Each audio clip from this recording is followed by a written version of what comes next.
Good afternoon, everybody, and welcome to this week's session of The Strategic Thinker. I'm Heather Driscoll, and I'm here with my colleague, Drew Schaefer. How are you, Drew? Great, Heather. How are you? I'm doing great. Well, you're just the guy for this week's conversation topic because it's kind of been a little bit of a hot subject lately with the labor market going on, but we're going to talk this week about compensation. So I Sounds know good. it's one of your favorites. I'm going to get our slides up here to guide our discussion. But for those of you who might be new to joining us, each week we actually come together to talk through hot topics in dentistry. We call it the strategic thinker. And it's really a concept that helps us support the foundation of what Spark is. Spark is actually a company that focuses on group dental practices and really even more so focusing on the dental enterprise value matrix and helping people understand what drives value in group dental practices. So we do that by focusing on specific areas that fall in these four quadrants of the dental enterprise value matrix. So today we're actually going to be kind of straddling two quadrants, I guess, both process and financial. And we're going to talk a little And bit personnel. and personnel. Geez, and honestly, we could probably work a little culture in there too. Exactly. So Yes. we're Right in the going middle. with the whole shebang this week. So we're going to start by just trying to answer the question that has, again, been coming up pretty regularly lately.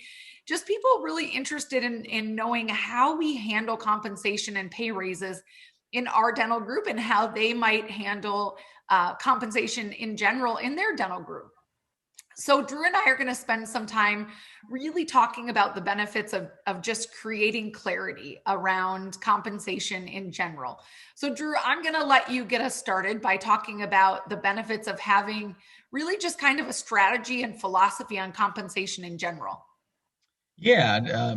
Every organization's different, different by locale, different cultures, different labor markets. So the most important thing is to be proactive and not responsive and truly have a structured philosophy on compensation and be able to communicate that clearly to potential hires and our existing team members. And as far as what we mean by philosophy is really the pay modeling that you do to attract talent, whether that's strictly an hourly rate or a salary rate, or if you have bonus structures, what level of compensation you would like your team members to be able to earn through a bonus structure.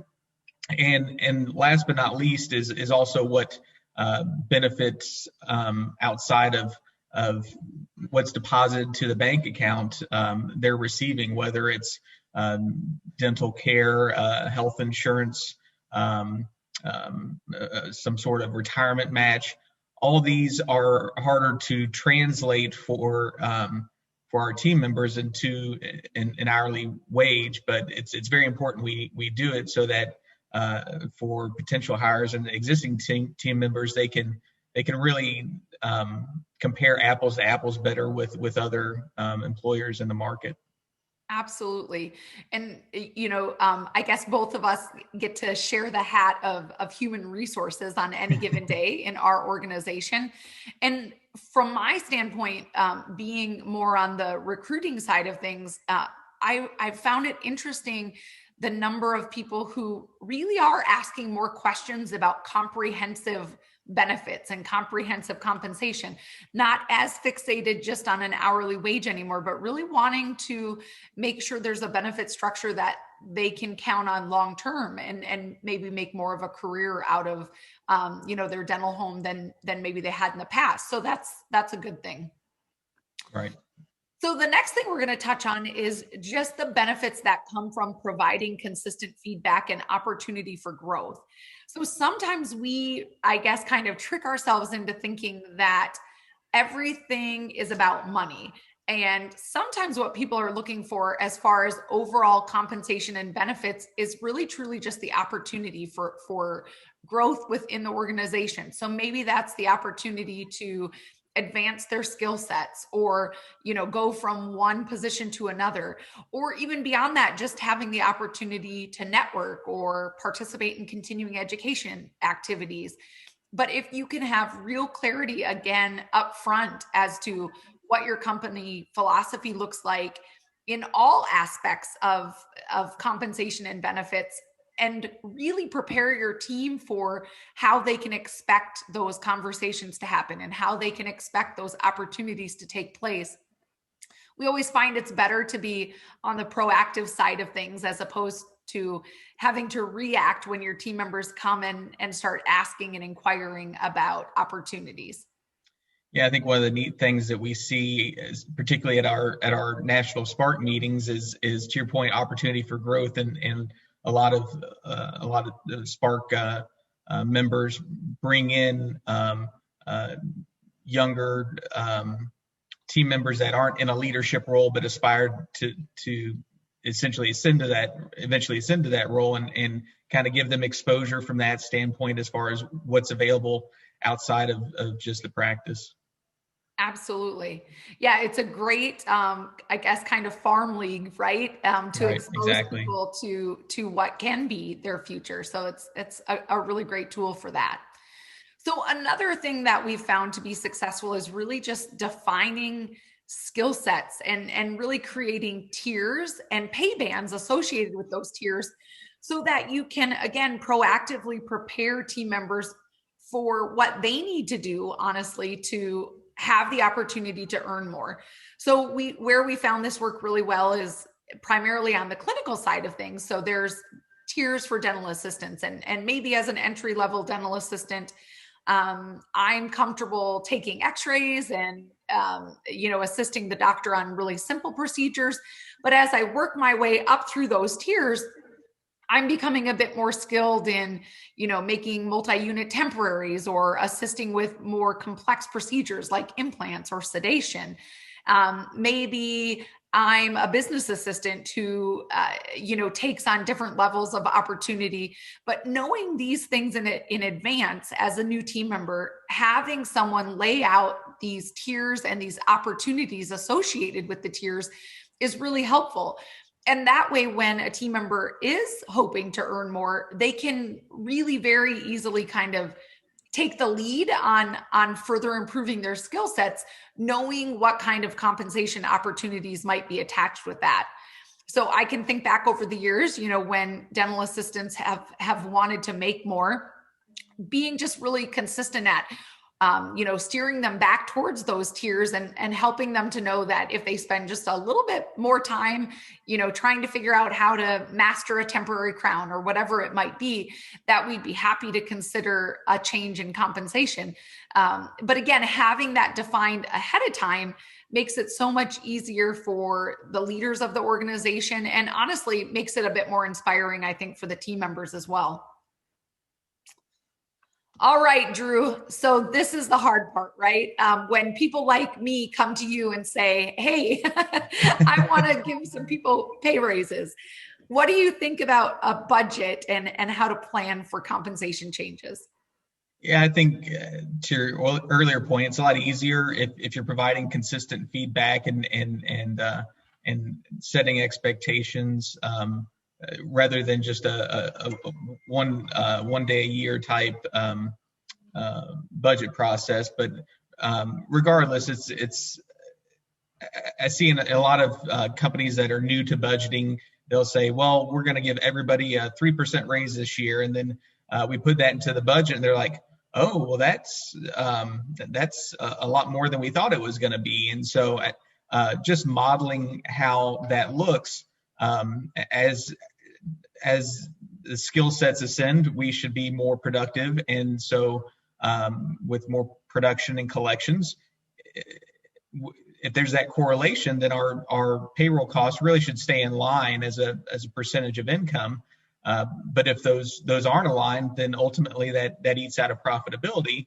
And there are times where the market demands that, and at tight labor markets, it's going to be very natural. So you can you can't just strictly say we're going to only spend 50% of collections on income or on payroll because you might not have the people to generate that revenue. So from a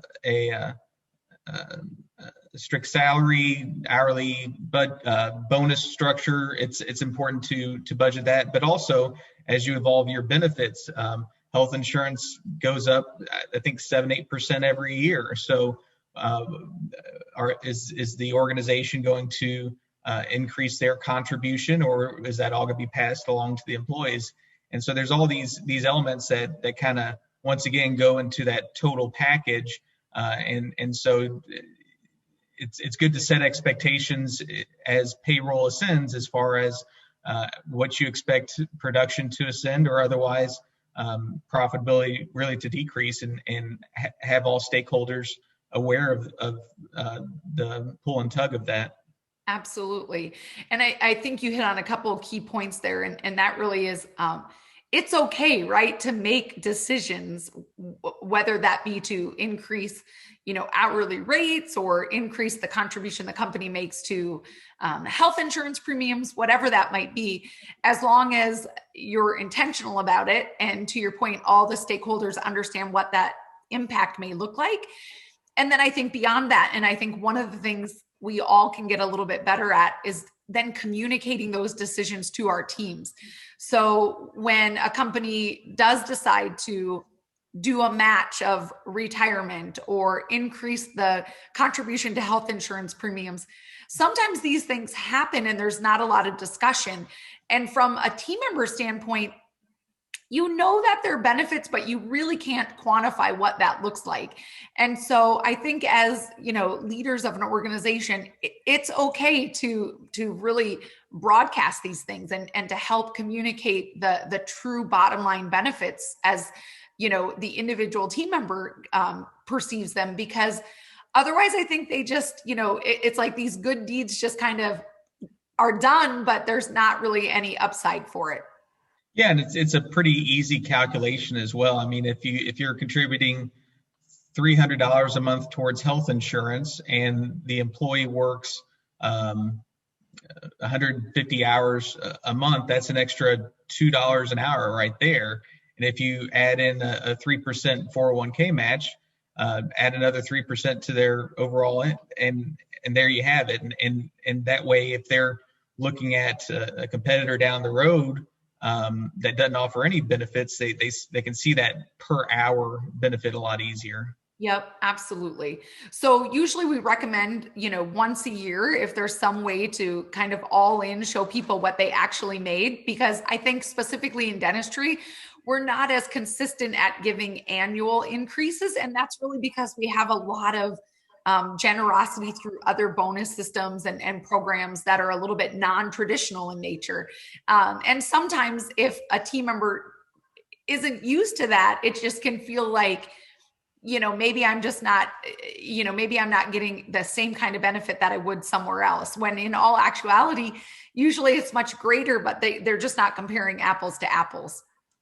So we always say have a plan, but allow for some flexibility in that plan. So certainly right now we're seeing, a pretty good amount of strain on some key positions in the dental practices. So Drew, share with me some of your thoughts on what flexibility has looked like with some of our consulting clients. Yeah, I mean, like what I was referring in the budget, I mean, you can have a budget and that's great. That's really your business plan and your measurement towards your business plan. But at the end of the day, if you try to stick too much strictly to it to account for things that are really out of your control, then it's going to blow everything up. So my point earlier on having the people to generate the income. We've had some clients that have a dental assistant coming up and saying, well, I need another $1 an hour, so-and-so down the streets paying more than you are. Once again, might not even be apples to apples. And they're having a hard time recruiting dental assistants anyway, just with the tight labor market. Well, for an extra dollar an hour, it makes sense to go ahead and pay that as opposed to being short a dental assistant. And if you're measuring your provider's production per dental assistant, that's a pretty good indicator of how much you're giving up just to save a dollar an hour. Which, once again, if they work 150 hours a month, we're talking about $150 Right. for a month. It's just not going to make sense. So to your point, budget and plan, but don't let that drive some common sense decisions at the end of the day. Yep, absolutely. And I also think it's okay for people to ask, right? It's always Mhm. okay for people to ask. And depending on our decision, I think just helping the team member understand how we go about making decisions, and using your example, if I am going to give $1 an hour increase, I think it's also okay for me then to say, hey, Sally, I'm happy to do that. And, one of the things that would be really great for you to help with is just being more open-minded and flexible with same-day care or whatever it might be, right? It's okay to put in place some outcomes that you'd like to see that team member help, accomplish and contribute to as well. So I think sometimes we get a little bit skittish around compensation conversations. And I think if we follow some of these tips and really have a philosophy and a strategy and a plan, those times when there does need to be a bit more flexibility are a little bit less scary for sure. Exactly. All right.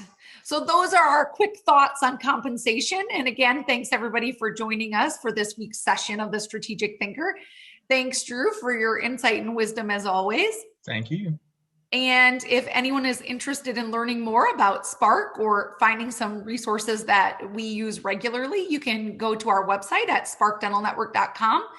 And we hope to see you all somewhere with us soon. Thanks, everybody.